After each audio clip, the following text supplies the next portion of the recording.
কোনো ত্রিভুজের দুটি বাহুর মধ্যবিন্দু দ্বয়ের সংযোজক রেখাংশ তৃতীয় বাহুর সমান্তরাল ও অর্ধেক। এটা হচ্ছে উপপাদ্য নম্বর 20। ধরো একটা এই ত্রিভুজ কি বলেছে ফার্স্টে দেখো, এই একটা ত্রিভুজ, এই ত্রিভুজের এই এ বি একটা বাহু, এসি একটা বাহু, এই দুটো বাহুর মধ্যবিন্দু কি ডি আর ই। ডিই মধ্যবিন্দু দ্বয়ের সংযোজক সরলরেখাংশ। সংযোজক মানে হচ্ছে জুড়ে দিতে হবে, এরকম করে জুড়ে দিলাম। তাহলে কোনো ত্রিভুজের দুটি বাহু, যেকোনো ধরো এটা একটা ত্রিভুজ এ বি সি, একটা ত্রিভুজ, এর দুটি বাহু হচ্ছে এ বি একটা, এসি একটা বাহু আর বিসি একটা বাহু।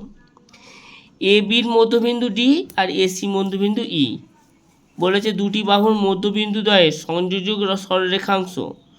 এবারে এদের ঘরে জুড়ে দিলাম সংযোজক রেখাংশ, তাহলে কত হলো ডিই। ডিই একটা রেখাংশ হলো, এই ডিইটা এর অর্ধেক, মানে ডিইটা বিসির অর্ধেক আর সমান্তরাল, এইটাই প্রমাণ করতে বলেছে। তাহলে প্রথমে লিখতে হবে, ধরা যাক এ বিসি একটা ত্রিভুজ, এ বির মধ্যবিন্দু ডি আর এসি মধ্যবিন্দু ই। ডিই জুড়ে দেওয়া হলো, যুক্ত করা হলো। প্রমাণ করতে হবে ডিই বিসির সমান্তরাল, এটা হচ্ছে সমান্তরালের চিহ্ন, সমান্তরাল। আর ডিইটা হচ্ছে হাফ বিসি, মানে ডিইটা যত দৈর্ঘ্য আছে বিসির হাফ।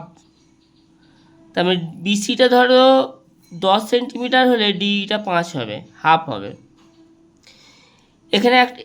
এখানে আঁকতে হবে অঙ্কন। ইডিকে এফ পর্যন্ত বাড়ানো হলো। এফ পর্যন্ত বাড়ানো হলো মানে কি, এমনভাবে বাড়াতে হবে যাতে এইটা আর এইটা ডিএফটা, ডিই আর ডিএফটা সমান হয়, মানে এইটারই সমান করে এরম করে বাড়িয়ে দিতে হবে। তারপরে এফডি জুড়ে দিতে হবে, এফবি জুড়ে দিতে হবে। এই যে ডিইটা বাড়ালাম, এমনভাবে বাড়াতে হবে এর সমান করেই বাড়াতে হবে, যাতে এইটা আর এইটা সমান হয়। আর এইখানে বিএফটা জুড়ে দিলাম। প্রমাণ, এই একটা ত্রিভুজ হচ্ছে, এখানে ধরো এই একটা ত্রিভুজ, এই একটা ত্রিভুজ এডিই, মানে এই ত্রিভুজটা। আর প্রথমে দেখো আঁকাটা প্রথমেই এরকম এঁকে দিলে হবে না, প্রথমে আমি যেরকমভাবে আঁকলাম বুঝে বুঝে আঁকতে হবে, তবেই পুরোটা কনসেপ্টটা ক্লিয়ার হবে। তাহলে এখানে দেখো আমার আঁকাটা, এখানকার আঁকাটা যেটা সমান একই হয়ে গেল। তাহলে এই যে একটা ত্রিভুজ হচ্ছে আর এই একটা ত্রিভুজ, এই দুটো ত্রিভুজকে আমাকে সর্বসম দেখাতে হবে। এডিই আর বিডিএফ, এদের মধ্যে এডি এইটা সমান কেন বলো তো, এইটার পুরোটার, এবির পুরোটার মধ্যবিন্দু হচ্ছে ডি। তার মধ্যবিন্দু মানে কি মাঝখানে থাকবে, তাহলে এইটা আর এইটা সমান হবে, সেইটাই এডি সমান বিডি। আবার কি এডিই এই কোণটা আর বিডিএফ এই কোণটা সমান, বিপ্রতীপ কোণ, দুটো কোণ সমান। আবার ডিই, এই ডিই আর ডিএফটা সমান, কারণ আমরা এখানেই বলেছি এমনভাবে বাড়াতে হবে যাতে ডিই আর ডিএফ সমান হয়, ঠিক আছে। তাহলে তিনটে জিনিস, এই দুটো ত্রিভুজের মধ্যে তিনটে জিনিস আমরা একই দেখিয়ে দিয়েছি। কি তিনটে জিনিস, এইটা এডিটা আর ডিবি সমান, এই কোণটা সমান, আর এই বাহুটা সমান। তিনটে জিনিস দেখে দিচ্ছি, তাহলে সর্বসম হয়ে গেল, এটা সর্বসম চিহ্ন। এবার দেখো, তাহলে সর্বসম হয়েছে যে কালে এই দুটো ত্রিভুজের সব কিছু সমান। তাহলে এই সমান কত হবে বিএফ, এই সমান কত হবে বিএফ, আর এই সমান সিই। তাহলে এই যে আমরা জানি তো এই দুটো, এই পুরোটা এই আর সি সমান, এইটা সমান। তাহলে এই সমান যদি বিএফ হয় আর এই সমান সিই হয়, তাহলে এইটা আর এইটা সমান হবে। যদি এই দুটো সমান হয়, এই আর বিএফ সমান হয়, আর এই আর সিই সমান হয়, তাহলে সিই আর এইটাও সমান হবে। ঠিক আছে,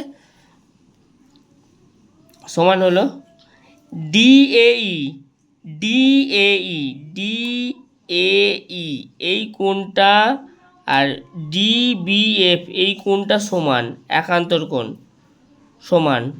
তাহলে বিএফ বিএফ সমান্তরাল এই বিএফ সমান্তরাল বিএফ সমান্তরাল এই, আর এই মানেই হচ্ছে এই মানেই হচ্ছে সিই, এই মানেই হচ্ছে সিই।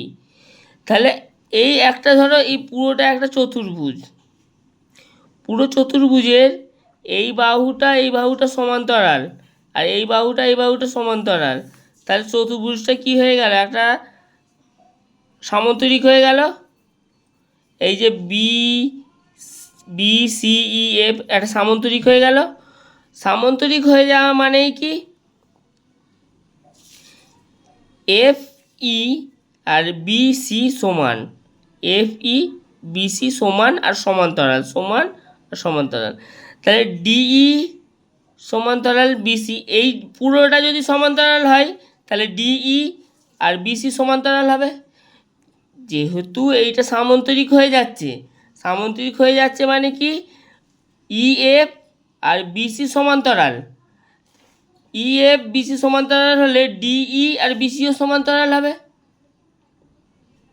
কারণ এই যে এরকম একটা লাইন আছে তার মাঝখানে এই এতটুকু সমান, পুরোটা সমান্তরাল হলে এইটাও সমান্তরাল।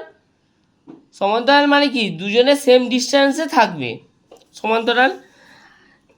এবার দেখো বিসি সমান ইএফ, বিসি সমান ইএফ, আর ইএফ এই ইএফটাকে ভাঙা হয়েছে DE plus DF, DE plus DF, okay. আর ডিই ডিএফ মানেই হচ্ছে ডিই, তার দুটো ডিই হচ্ছে ডিই ডিই টু ডিই, আর এই দুইটা এই পাশে গেলে কি হবে বিসির নিচে বসবে, তাহলে ডিই মানে কি বিসির অর্ধেক, হাফ বিসি, এইটাই প্রুফ হয়ে গেল।